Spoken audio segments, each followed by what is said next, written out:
नमस्कार दोस्तों, study platform YouTube channel में आपका स्वागत है। आज हम पढ़ने वाले हैं इंजीनियरिंग रेखाओं के बारे में।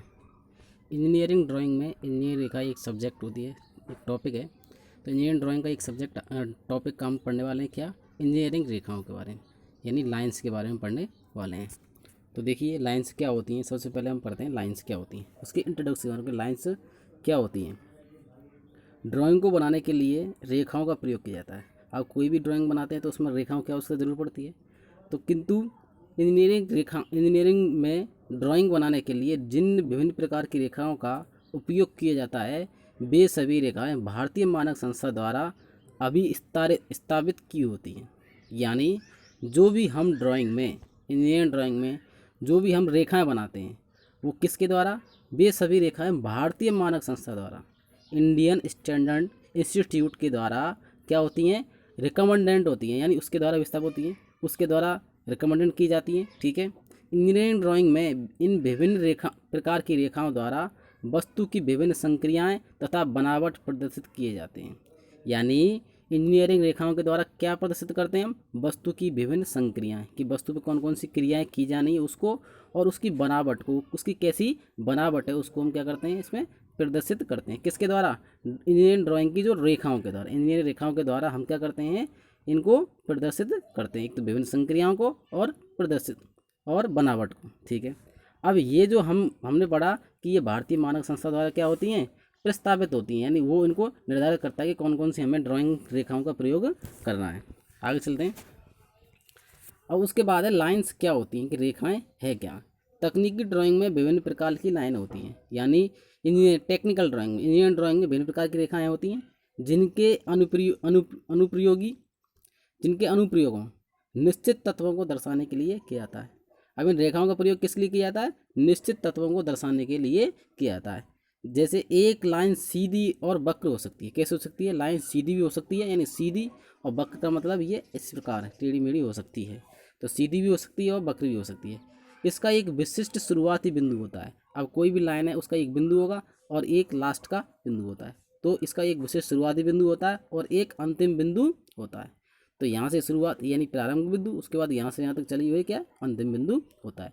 एक लाइन बिना रुकावट के या रुकावट के साथ हो सकती है। तो लाइन कैसे हो सकती है, जैसे यहाँ तक हुई, रुकावट हो गई, फिर उसके बाद दोबारा शुरू हुई, फिर उसके बाद रुकावट हो गई, फिर उसके बाद दोबारा शुरू हुई, रुकावट हुई।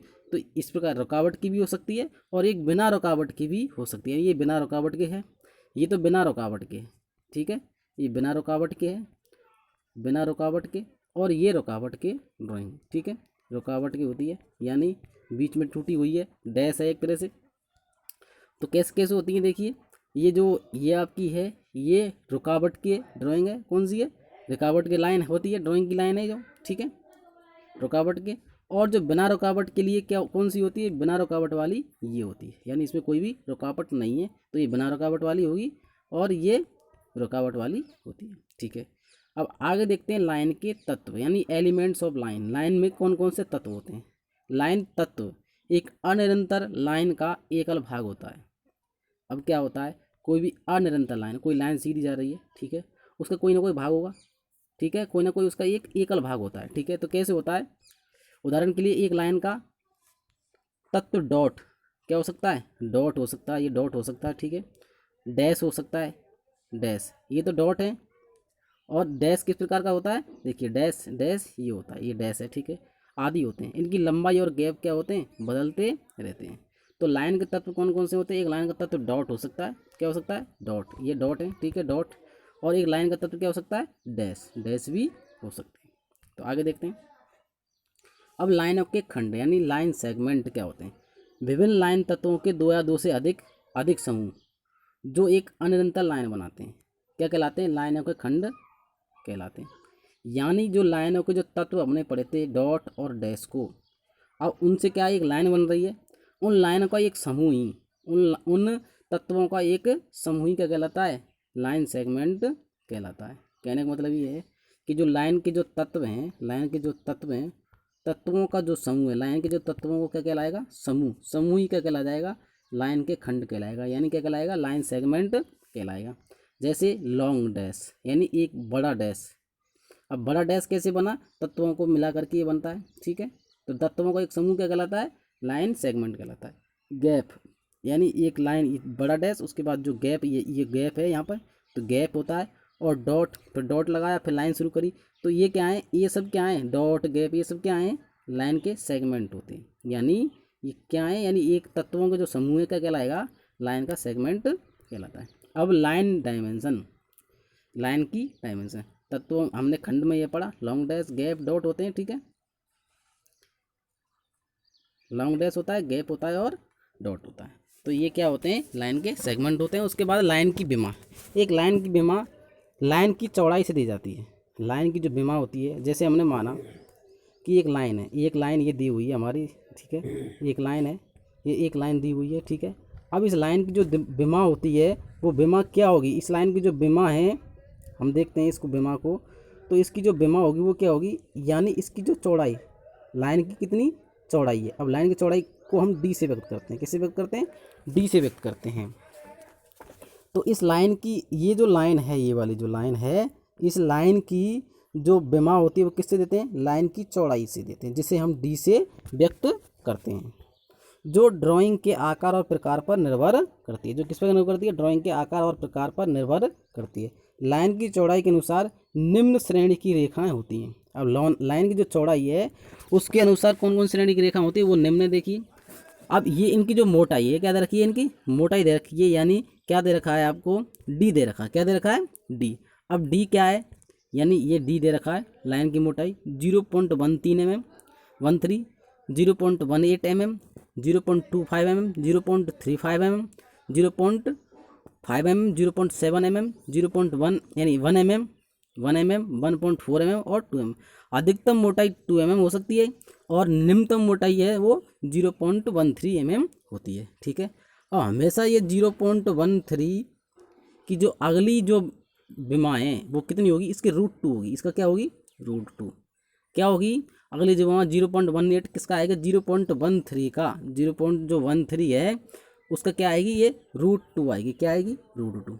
अगर हम 0.13 में कितना गुणा करते हैं, 1.414 का गुणा करेंगे, तो जो इसका आंसर आएगा वो 0.18 आएगा, कितना आएगा, 0.18।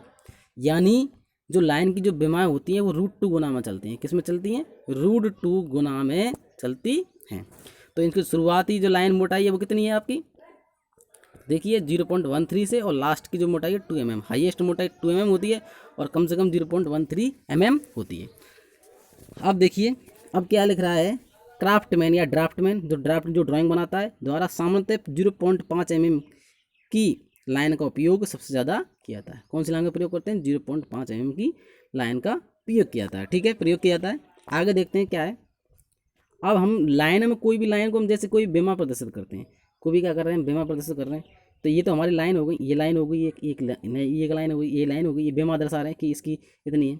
अब उसमें विमा को दर्शाने के लिए हम किसका निशान का प्रयोग करते हैं, तीर का निशान प्रयोग करते हैं, दोनों साइड में किसका प्रयोग करते हैं, तीर का निशान। अब तीर का निशान भी लाइनों में बहुत ज़रूरी होता है, तो कैसे तीर का निशान बनाते हैं वो देखिए, एरो हेड कहते हैं इसे इंग्लिश में। माप देते समय डायमेंशन लाइन में सिरों पर एरो हेड बनाए जाते हैं। डायमेंशन लाइन कौन सी है अभी हम समझाएंगे, वैसे समझा रहा हूँ, देखो। अब डायमेंशन लाइन होती कैसी है, देखिए, डायमेंशन जैसे ये एक डायमेंशन लाइन है, इसके ऊपर एक्सटेंशन लाइन हमने बना दी, एक्सटेंशन जो इसकी बताती है कि यहाँ से यहाँ तक डायमेंशन है।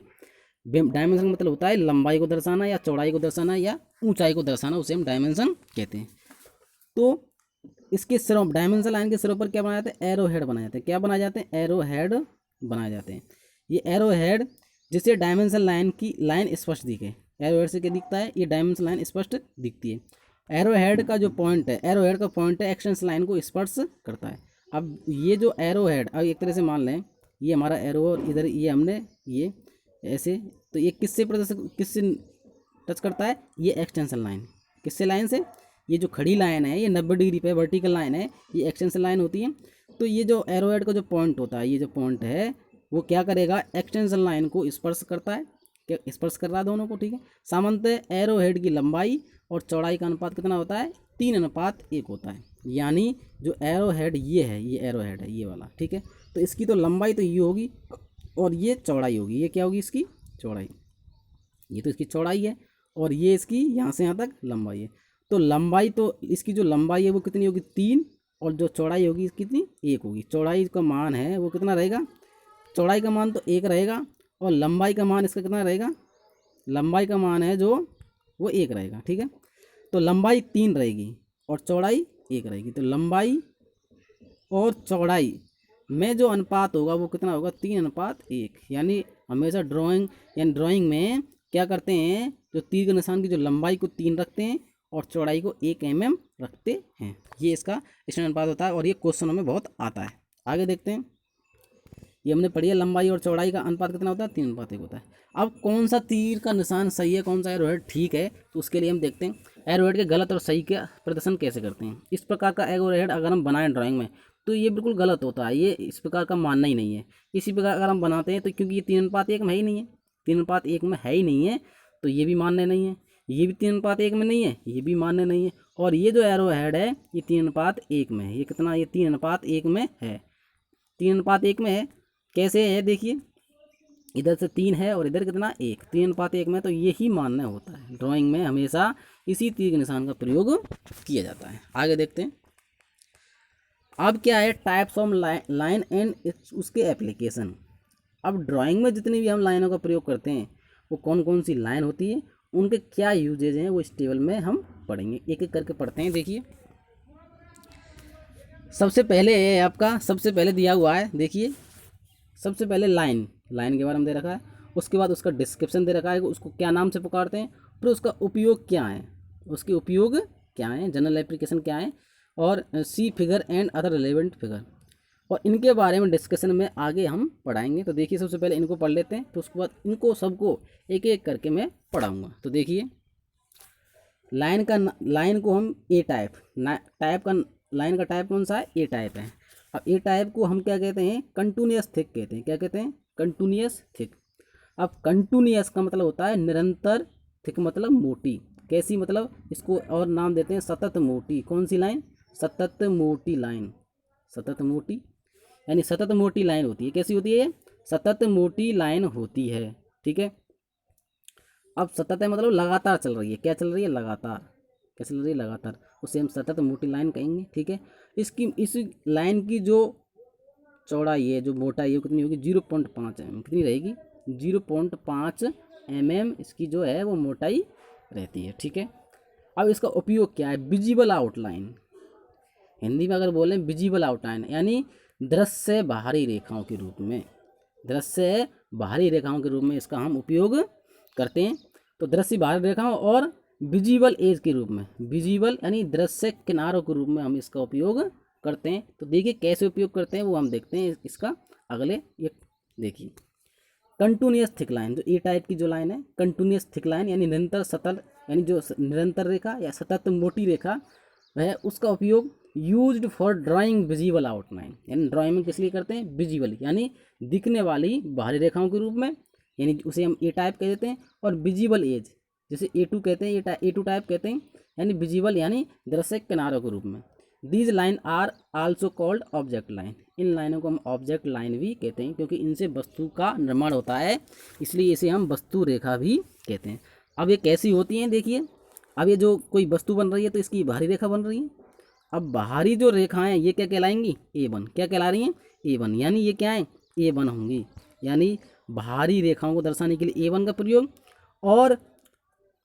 और दृश्य ही बाहरी एज, ये बाहरी एज है, इसको दिखाने के लिए A2, यानी लाइन तो वही है लेकिन उपयोग इसके दो हैं। उपयोग कितने, दो, एक तो बाहरी किनारों को दर्शाने के लिए, बाहरी किनारों को, और एक तो हम बाहर के किनारों को दर्शाने के लिए हम इसका प्रयोग करते हैं, और एक बाहरी रेखाओं को दर्शाने के लिए इसका हम उपयोग करते हैं। तो ए प्रकार के दो उपयोग हैं, एक तो A1 यानी बाहरी रेखाओं के रूप में, और दूसरा उपयोग है इसका बाहरी किनारों के रूप में। तो बाहरी रेखाएं तो ये होंगी, ठीक है, बाहरी रेखा होंगी किसी वस्तु की, इन्हें वस्तु रेखा भी कहते हैं, ऑब्जेक्ट लाइन भी कहते हैं। क्या कहते हैं, ऑब्जेक्ट लाइन भी कहते हैं। और इनका क्या करते हैं, उस दूसरा उपयोग बाहरी किनारों के रूप में, ठीक है। ये A2 हो गया। अब देखते हैं दूसरे नंबर पर कौन सा है। पहले नंबर हमने ये पढ़ लिया, ए का क्या होता है, ठीक है। अब दूसरे नंबर पे बी टाइप, लाइन का टाइप बी टाइप, और इसको उपयोग इधर है। अब इसे कहते हैं कंटिन्यूअस थिन, कंटिन्यूअस थिन और स्ट्रेट, यानी सतत पतली। थिन का मतलब सतत पतली, ऐसी रेखा जो कैसी है, पतली है, सतत पतली है। कैसी लाइन है? सतत पतली, जो निरंतर है, जो टूट नहीं रही है बीच में से, उसे हम सतत पतली लाइन कहेंगे। अब ये सतत पतली लाइन की जो मोटाई होती है वो कितनी होती है? 0.2 mm। कितनी होती है इसकी? 0.2 mm होती है सतत पतली, यानी जो रेखा है उसकी जो मोटाई वो 0.2 mm होती है। और इस लाइन का जो ड्राइंग है, इस लाइन की जो ड्राइंग है वो ये होती है, ये ड्राइंग है इसकी, ठीक है। ये पतली, ये मोटी लाइन होती है, पतली लाइन होती है। अब इसके उपयोग हैं इमेजनरी लाइन्स ऑफ इंटरसेक्शन। सबसे पहला उपयोग क्या है? Imaginary line of intersection. कोई भी यानी अंतर, इसका हिंदी अर्थ क्या होता है? अंत परिच्छेद की बाहरी रेखा। एक अंत परिच्छेद क्या है? काल्पनिक रेखा।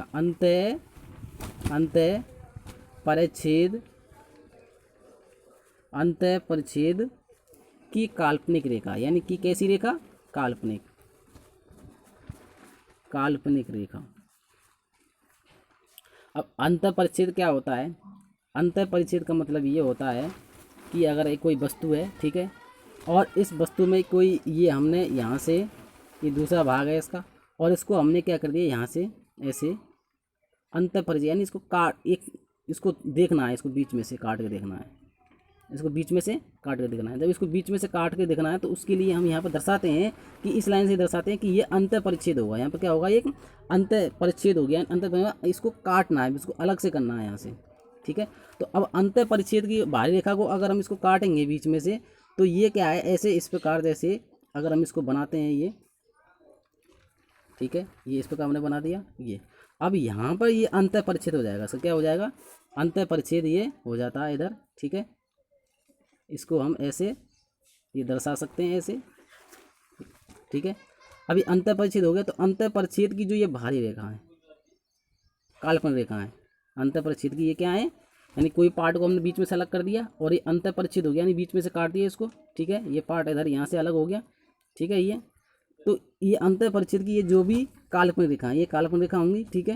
इन काल्पनिक को दर्शाने के लिए हम इस प्रकार की लाइन का प्रयोग करते हैं। उसके बाद देखिए B2 dimension line. Dimension line को हिंदी में कहते हैं बिमा रेखा। क्या कहते हैं? बिमा रेखा कहते हैं। अब बिमा रेखाएं क्या होती हैं, तो इनके बारे में देखिए, पढ़ते हैं बिमा रेखाएं क्या होती हैं। उसके बाद क्या है? बिमा रेखा, ठीक है। बिमा रेखा हम देखिए पढ़ते हैं, बिमा रेखा है ना, B2 हम पढ़ रहे थे उसमें, तो बिमा रेखा पढ़ेंगे। Continuous line, thin line are used for many application. यानी जो बी प्रकार की जो लाइन है, कंटिन्यूस थिन लाइन है, ठीक है, वो these are line used for many application, बहुत सारे उपयोग के लिए काम में ली जाती हैं। ये few application of B types are so इधर, यानी बी टाइप के जो उपयोग हैं वो इधर दे रखे हैं। सबसे पहले अब देखते हैं बी, हमने B1 पढ़ लिया, इमेजनरी लाइन ऑफ इंटरसेक्शन के लिए अंत परिच्छेद की बाहर काल्पनिक रेखा के रूप में पढ़ लिया। और जो B2 होती है, कौन सी वाली? अब B2 क्या होती है? अब देखिए B2 ये यहाँ पर दे रखा है, ये रही, ये B2 लाइन है। अब यहाँ पे इसके डायमेंशन दे रखी है, ये इतनी डायमेंशन है, यानी इसे बिमा रेखा के रूप में दर्शाएंगे तो ये जो होगी रेखा कौन सी होगी? B2 होगी। अगर किसी भाग की हमें क्या दिखानी है? बिमा दिखानी है।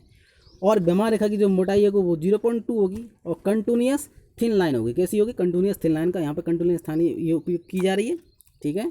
तो ये कौन सी लाइन होगी? B2, यानी बी प्रकार की लाइन है और उसका उपयोग क्या है? B2, यानी B2 टाइप है और इसका उपयोग क्या है? डायमेंशन लाइन के रूप में इसका उपयोग हम करते हैं। बिमा रेखा यानी बिमा को दर्शाने के लिए हम इसका उपयोग करते हैं।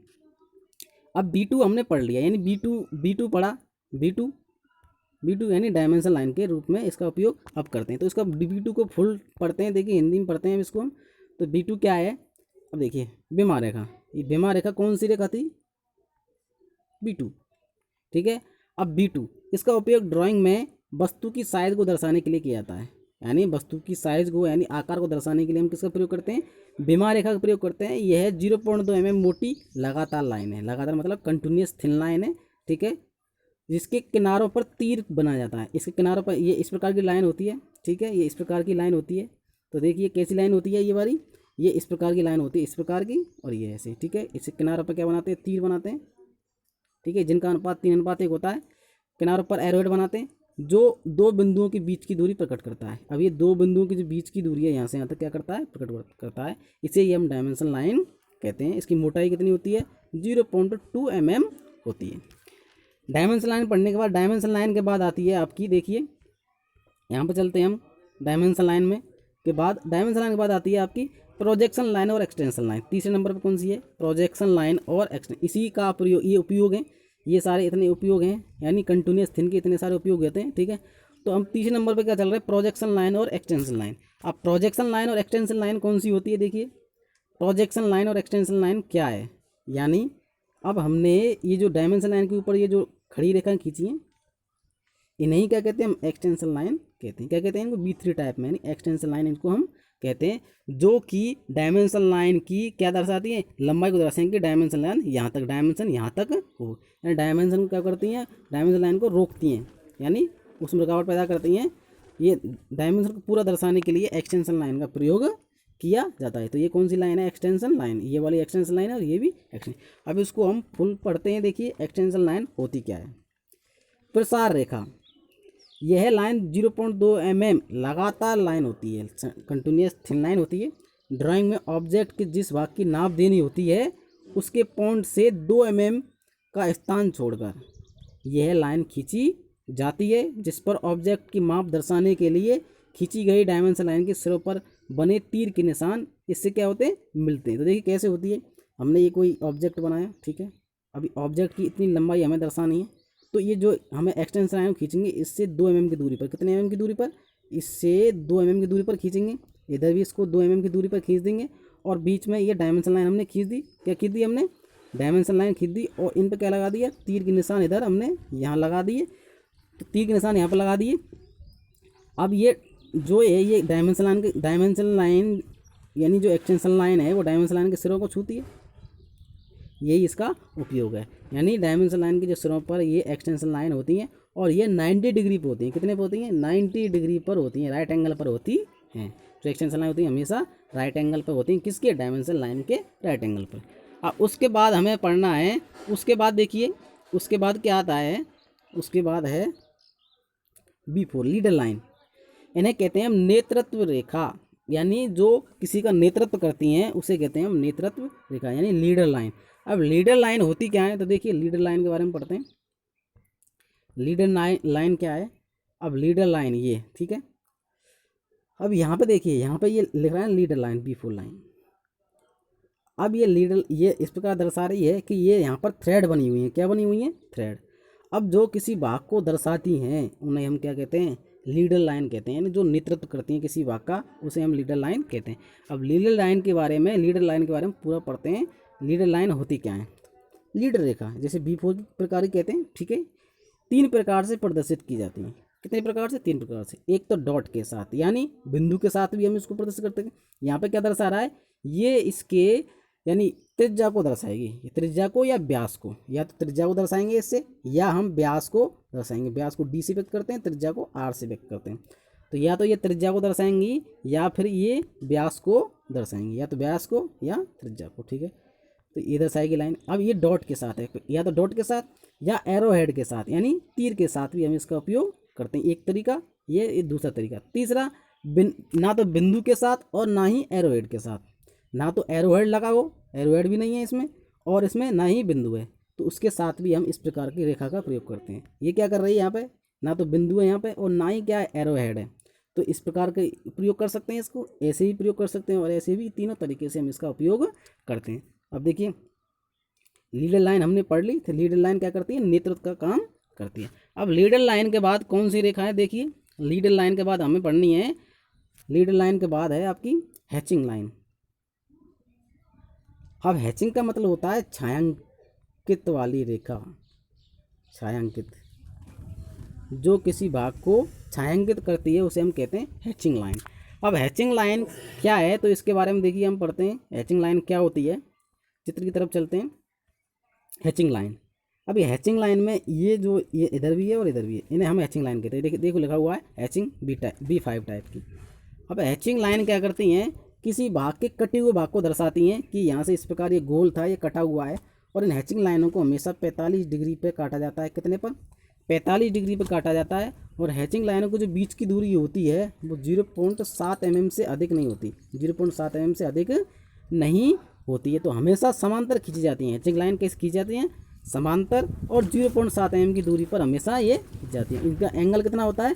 45 डिग्री का एंगल होता है। तो देखिए आगे हैचिंग लाइन के बारे में पढ़ते हैं। हैचिंग लाइन क्या होती हैं? देखिए हैचिंग लाइन क्या है। अब देखिए हैचिंग लाइन B5 प्रकार की लाइन होती है। इस प्रकार की रेखाएं तिरछी समानांतर होती हैं। कैसी होती हैं? तिरछी होती हैं, जो कि 45 डिग्री पे समानांतर होती हैं, तिरछी होती हैं। ठीक है, ये हैचिंग लाइन होती हैं। इन रेखाओं के मध्य दूरी कम से कम उस ड्राइंग की सबसे मोटी रेखा से दुगनी होनी चाहिए। अब कोई भी ड्राइंग की मोटी रेखा है, अब मोटी रेखा हमने मान ली कि 0 पॉइंट हमारी कितनी है, 3 है, 0.3 है।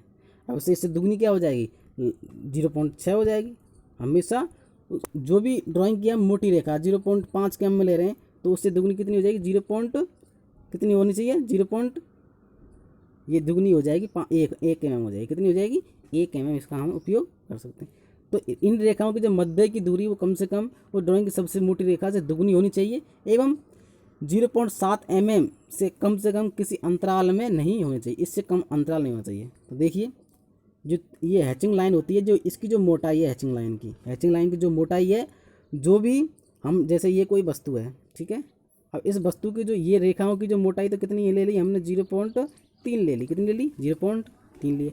लेकिन जो हम इसमें हैचिंग रेखा खींचेंगे, इनकी जो मोटाई है, इनकी जो ये जो मोटाई है वो कितनी होगी, जो मोटाई होगी वो कितनी होगी, 0.6 हो जाएगी, हमें से दुगनी होगी।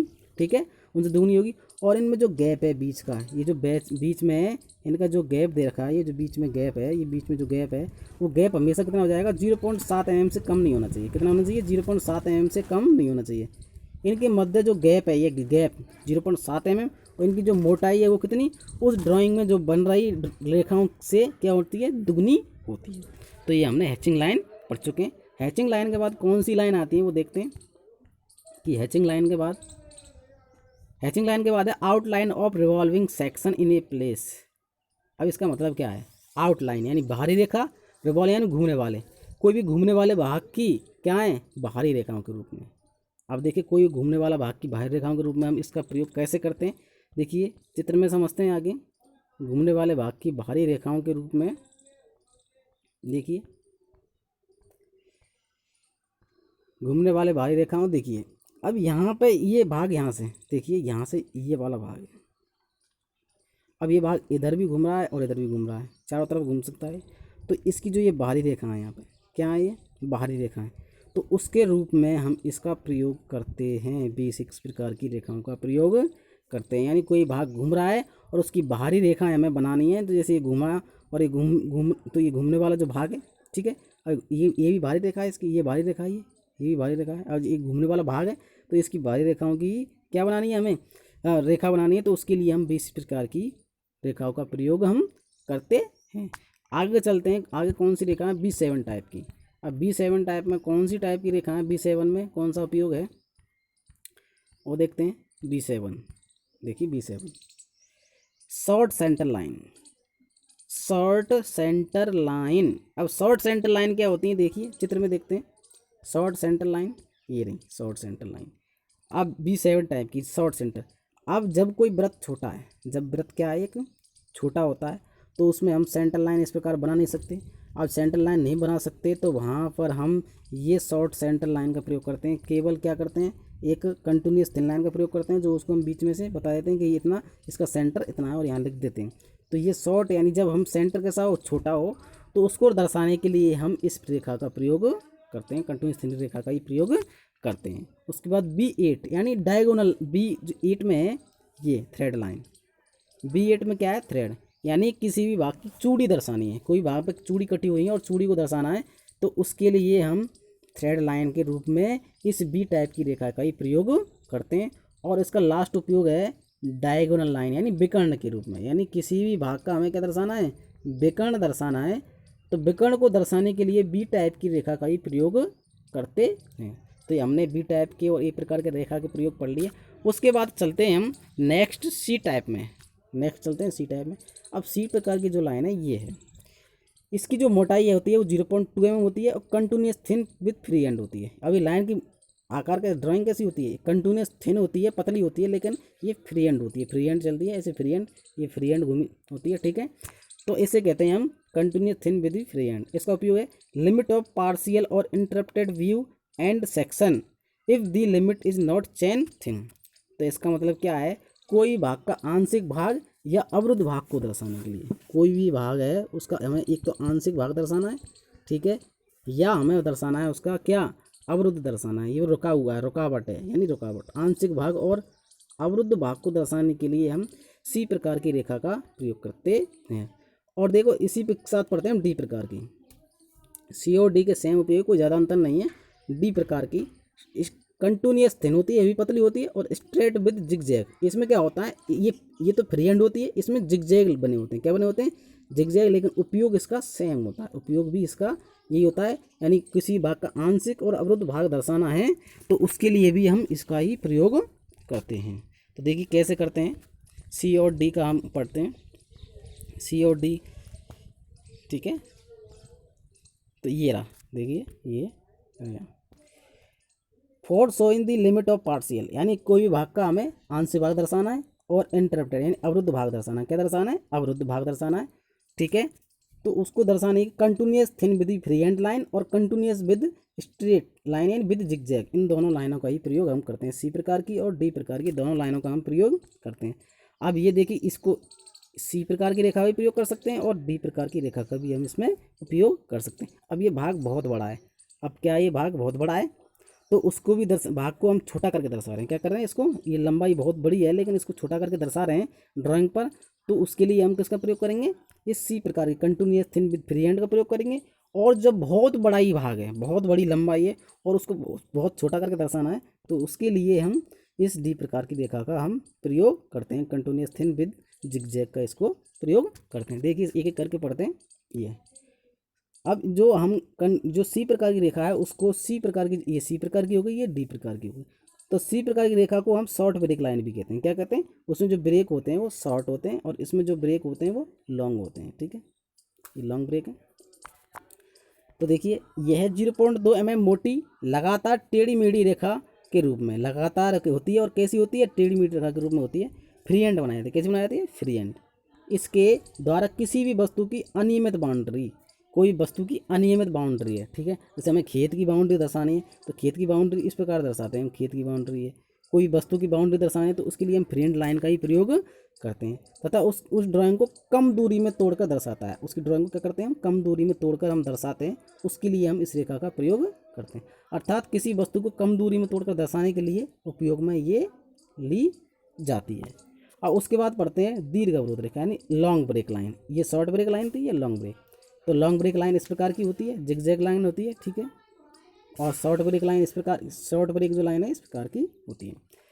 लॉन्ग ब्रेक लाइन यह भी 0.2 mm मोटी जिगजैग लाइन है। इसका उपयोग ऑब्जेक्ट के किसी लंबे भाग को कम स्थान पर तोड़कर दर्शाने के लिए इसको करते हैं। तो इसका उपयोग कहाँ करते हैं, अनियमित बाउंड्री में। कहाँ करते हैं, अनियमित बाउंड्री में। और उस ड्राइंग को कम दूरी में दर्शाने के लिए इसका उपयोग करते हैं।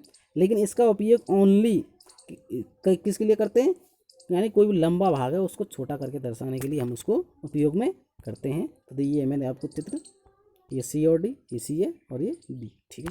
और उसके बाद ई चलते हैं, ई की तरफ चलते हैं कि ई क्या होते हैं। ई वाली लाइन, ई टाइप में कौन सा होता है, ये है ई, ठीक है। अब उसके बाद देखें ई के बारे में पढ़ते हैं। ई है ई टाइप में इस डैश्ड थिक, यानी डैश का मतलब होता है एक, ये डैश यानी जब हम लाइन कैसी होती है और बीच में से अवरोध के रूप में होती है, रुकावट के रूप में होती है, उसे हम डैश लाइन कहते हैं। क्या कहते हैं, डैश लाइन। ठीक है, यानी ये मोटी लाइन है। कैसी लाइन है, मोटी लाइन। और डैश थिक की जो मोटाई होती है वो कितनी होती है, 0.3 mm होती है। कितनी होती है, 0.3 mm। और इसका जो उपयोग है वो क्या होता है, हिडन आउटलाइन, छुपे हुए बाहरी रेखा और छिपे हुए किनारों को दर्शाने में इसका उपयोग करते हैं।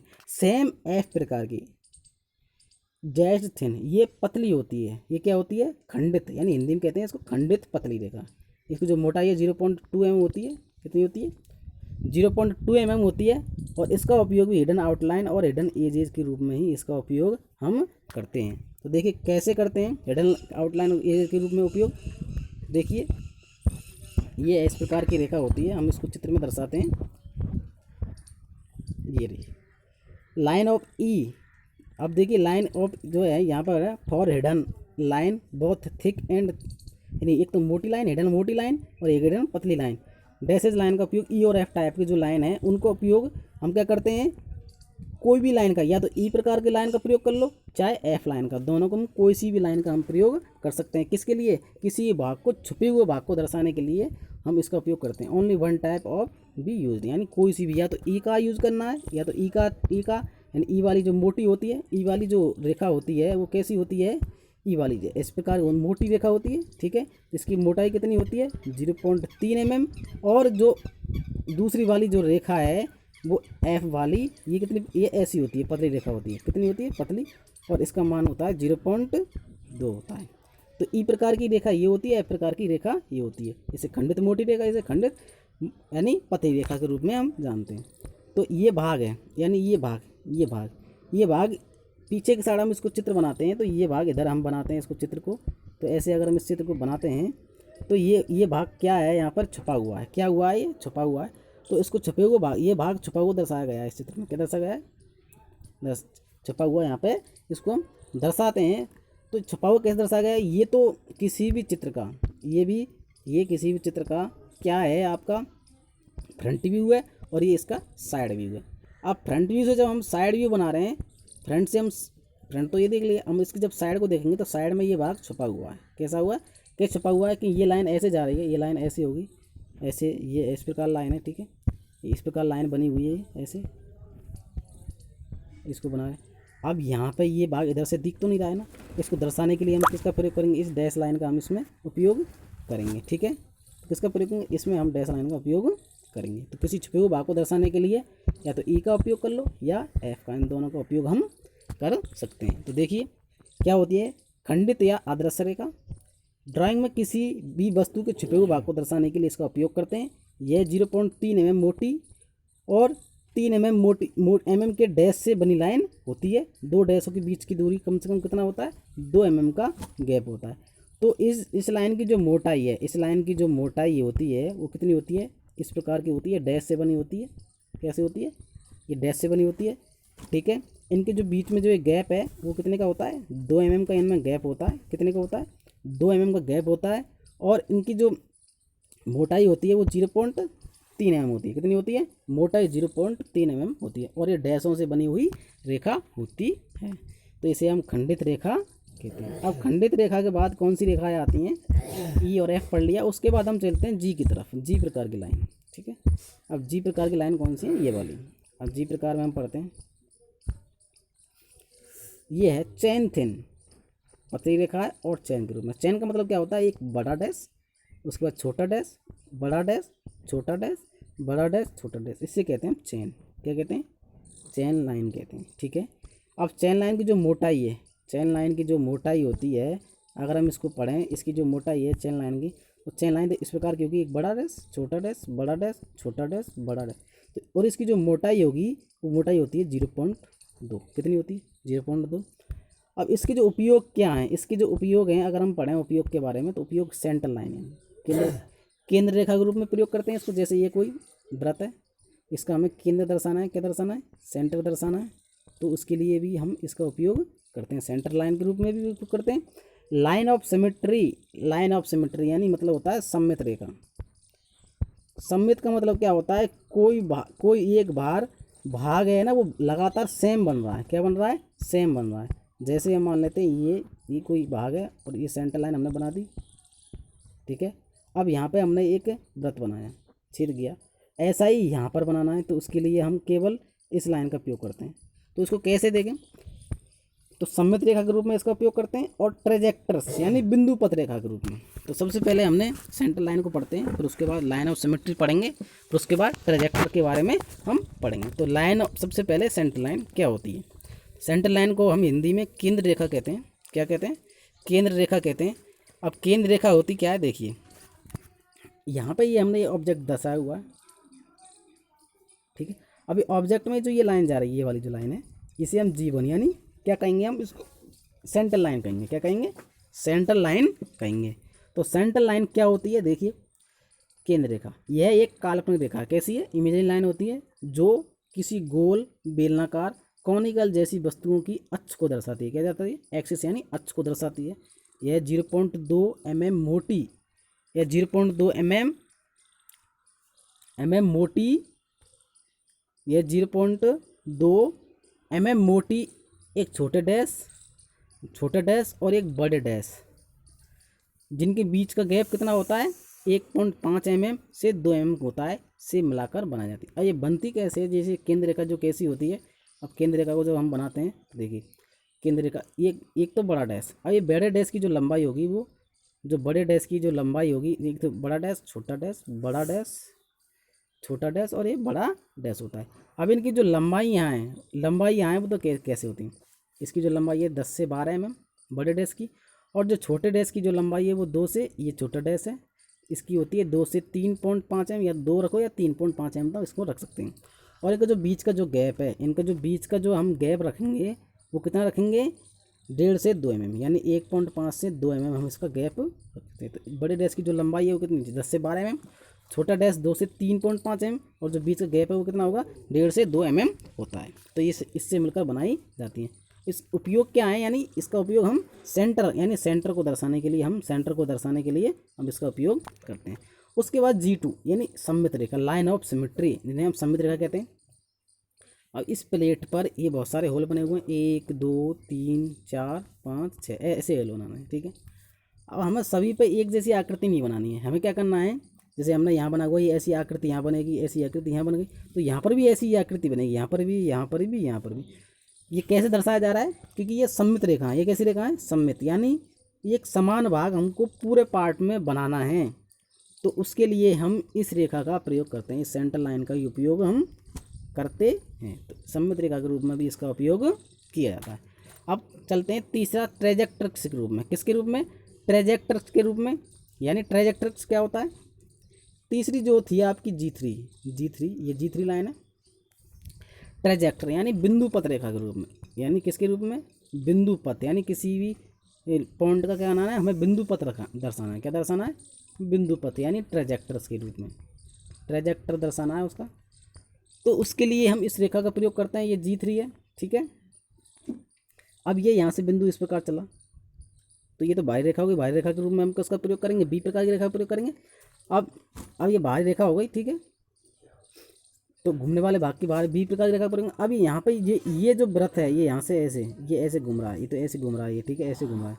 तो इसकी जो रेखा को दर्शाना है, तो हमें इसके लिए कौन सी रेखा बनानी पड़ेगी, ये जी प्रकार की रेखाएं बनानी पड़ेगी, और इसे कहते हैं हम ट्रेजेक्टर्स। यानी ये यहाँ से ऐसे घूम घूम के क्या हो रहा है, ट्रेजेक्ट यानी बिंदु पथ है, इसका क्या है, ये बिंदु पथ है। और बिंदु पथ वाली जो रेखा दर्शानी है, तो उसके लिए हम इस रेखा का प्रयोग करते हैं।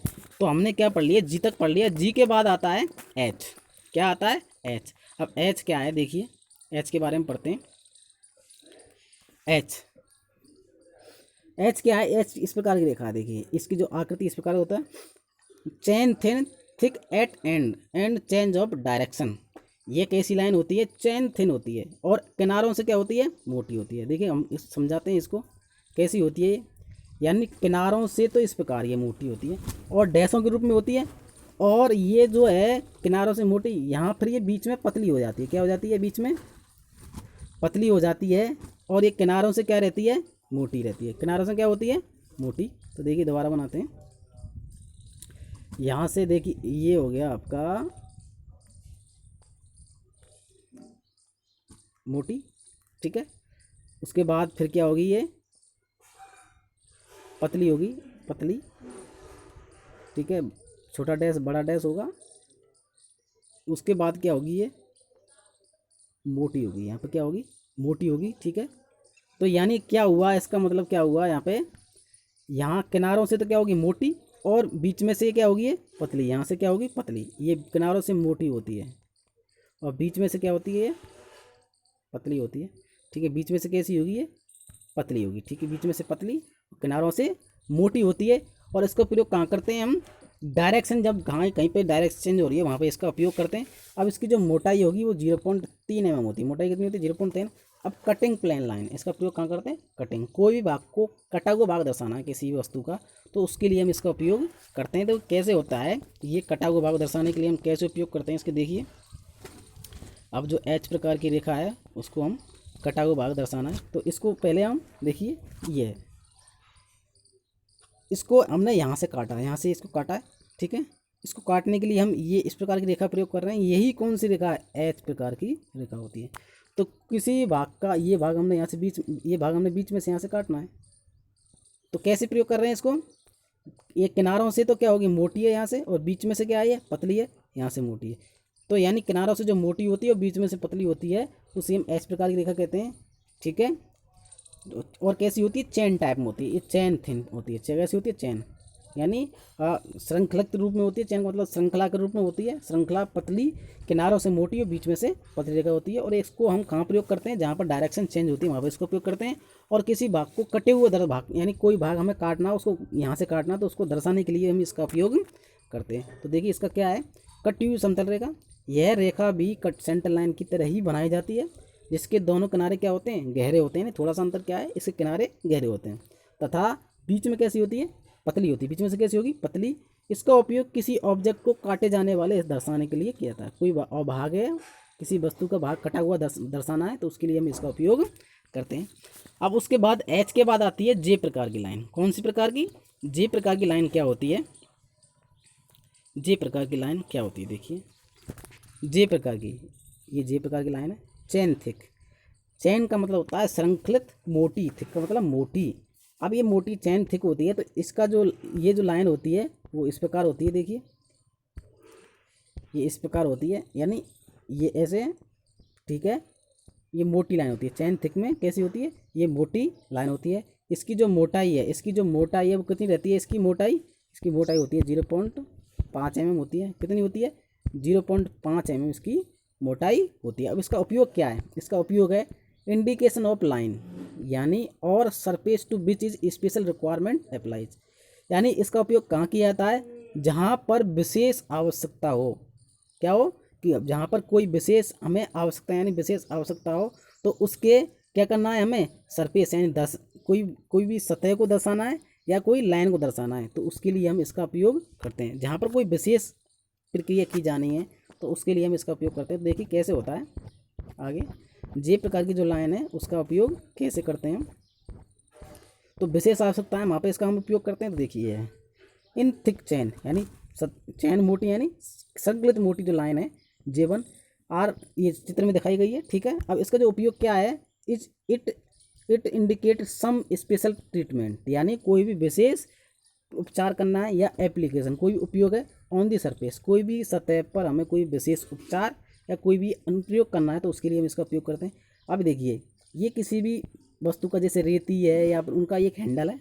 अब इस हैंडल पे क्या है, यहाँ पे क्या, ये जो हैंडल का ये क्या है, एक भाग है, लकड़ी का भाग है, और यहाँ पे क्या करनी है, हमें ग्राइंडिंग करनी है, इसको चिकना करना है। तो उसके लिए हमें क्या करना है, इस प्रकार की लाइन को हमने यहाँ दर्शा दिया, लाइन को दर्शा दिया। क्या दर्शा दिया, इस लाइन को हमने यहाँ पर, इस लाइन को हमने क्या कर दिया, यहाँ दर्शा दिया।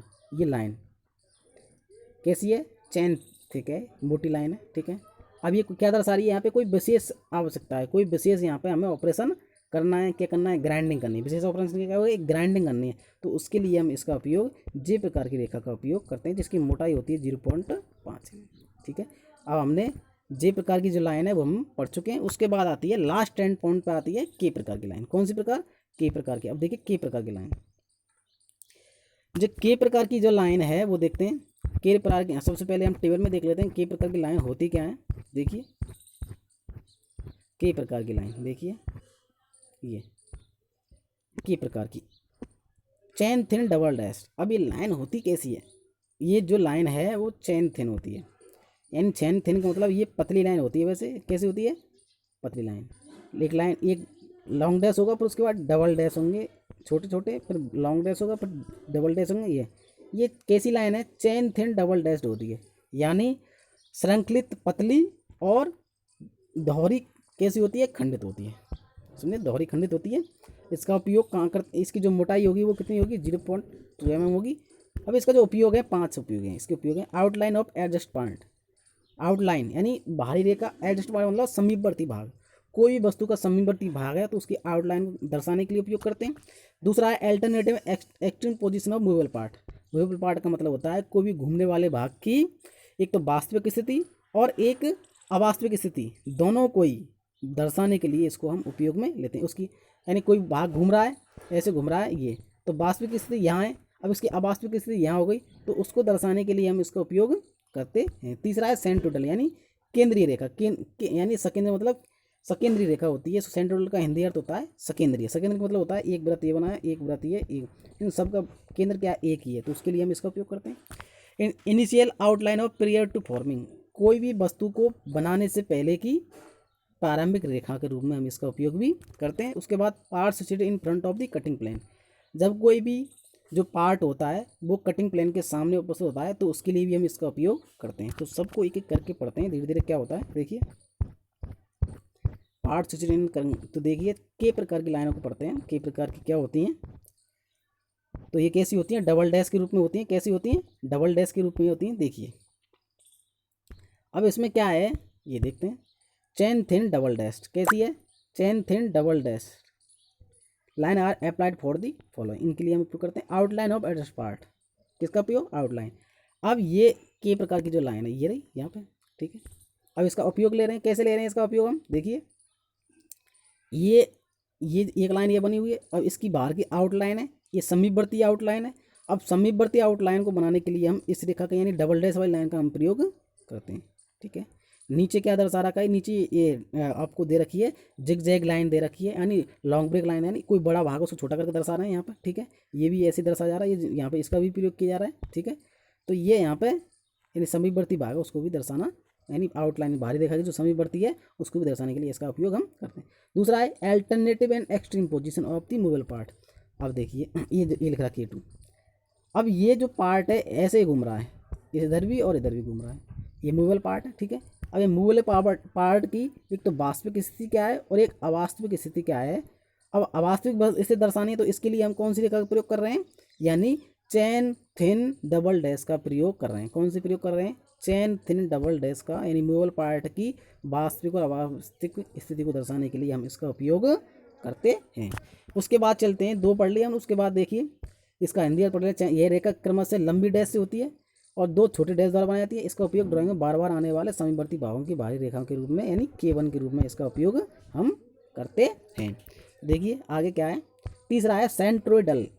सेंट्रोइडल का मतलब होता है कि सकेंद्रीय रेखा, यानी कोई भी भाग, जैसे मैंने बता दिया आपको पिछले, कोई 1 2 3 वृत्त बन रहे हैं उनको सकेंद्रीय को दर्शाने के लिए हम कैसे उपयोग करेंगे, इसका उपयोग करते हैं। तो देखिए यहाँ पर ये यहाँ पर पार्ट है, देखिए ये हो रहा है, ये पूरा पार्ट ऐसे ये सकेंद्रीय हो रहा है, क्या हो रहा है ये, ठीक है। तो ये बीच में केंद्र पर चल रहा है, क्या चल रहा है, एक बीच में केंद्र, यानी कहीं भी केंद्रों का ये केंद्र है तो उसे कहेंगे, हम कहेंगे सकेंद्रीय भाग इसको कहेंगे। तो K3 ये भी देखो ये K3 है, इसका भी ये केंद्र है और इसका भी ये केंद्र है, तो ये सकेंद्रीय रेखा होगी, ठीक है। इधर इधर इसका भी केंद्र है, ये इधर इसका भी केंद्र है और इधर इसका भी, यानी कई सारे भागों का ये क्या है, एक केंद्र है। तो उस केंद्रीय रेखा के रूप में हम इसका उपयोग करते हैं। तो सिंपल पॉइंट में एक वृत्त यहाँ बना, एक वृत्त ये हो गया और एक वृत्त ये हो गया, और उनके क्या करना है हमें, ऐसे बड़ा डैश फिर दो छोटे डैश फिर बड़ा डैश फिर दो छोटे डैश बड़ा डैश, तो ये यानी K3 रेखा का इस प्रकार उपयोग करते हैं। तो यहाँ से समझ सकते हैं। तो देखिए अब उसके बाद है K4 initial outline of prior to forming. क्या करना है, initial outline prior to forming, कोई वस्तु को हमें पहले बनाने से पहले उसकी आउटलाइन बना लेते हैं। कोई क्या बना लेते हैं, आउटलाइन बना लेते हैं। यानी अब देखिए यहाँ पे क्या हमने उसकी आउटलाइन बनानी, पहले क्या बना ली, बनाने से पहले उसकी आउटलाइन बनानी, फिर उसको हम क्या कर देंगे, ऐसे मोड़ के यहाँ उसको हम बना सकते हैं।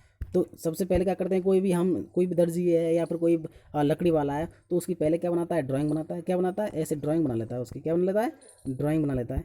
और उसके बाद फिर उसको क्या करता है, बाद में उसका निर्माण करता है। तो उसके रूप में यानी आउटलाइन पहले बनाने से पहले की जो आउटलाइन है उनके लिए हम इसका उपयोग करते हैं। कोई पार्ट बनाना है वो कैसे मोड़ना है, तो उसके लिए हम पहले उसको वस्तुओं को रेखाओं को बना लेंगे और उसके बाद उस पार्ट को बनाते हैं, ठीक है। उसके बाद आता है लास्ट एंड फाइनल आता है part situated in front of the cutting plane. अब ये कोई कटिंग प्लेन है, ये जैसे ये दो भाग दे रखे हैं, एक भाग ये और एक भाग ये। अब इसको क्या किया है, यहाँ से काटा गया और यहाँ से काटा गया है। तो कटिंग प्लेन के रूप में हम इस प्रकार की रेखा का प्रयोग कर रहे हैं ना, ठीक है। तो कटिंग प्लेन की जो सामने जो पार्ट है, अब इस कटिंग प्लेन के सामने ये भाग है, तो इसकी रेखाओं को दर्शाने के लिए भी हम इसका उपयोग करते हैं, यानी K5 प्रकार की रेखा का प्रयोग करते हैं। तो कटिंग प्लेन के सामने जो भाग है उसको दर्शाने के लिए, कटिंग मतलब कटा हुआ भाग है, यहाँ से काट रहे हैं इसको, उसके सामने ये भाग है तो उसको दर्शाने के लिए हम उसको यानी इस प्रकार की रेखा का उपयोग करते हैं।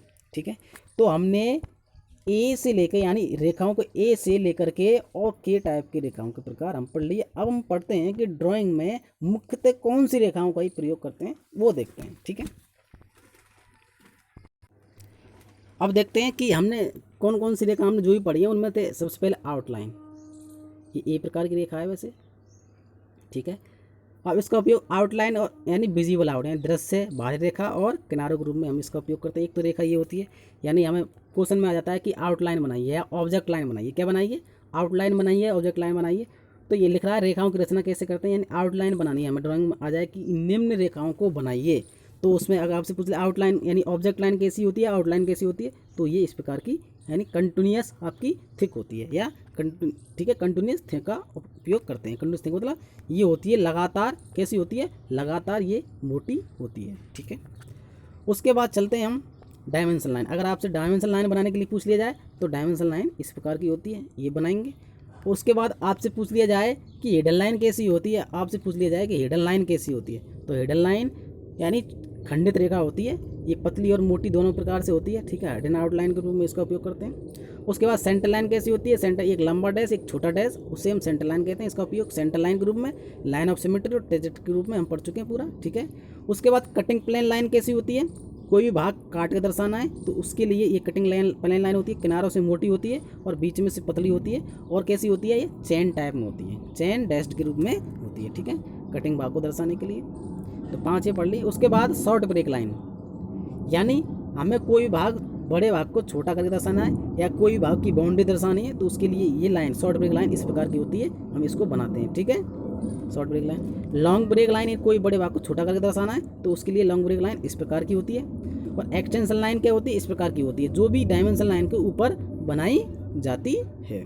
ठीक है, और डिट्टो लाइन, डिट्टो का मतलब होता है सेम पार्ट, डिट्टो लाइन का मतलब होता है सेम पार्ट को दर्शाने के लिए हम इसका उपयोग करते हैं। तो डिट्टो यानी कोई भाग डिट्टो दर्शाना है। ठीक है, तो डिट्टो लाइन के रूप में ये डिट्टो लाइन होती है, यानी एक बड़ा डैश होता है एक छोटा डैश होता है।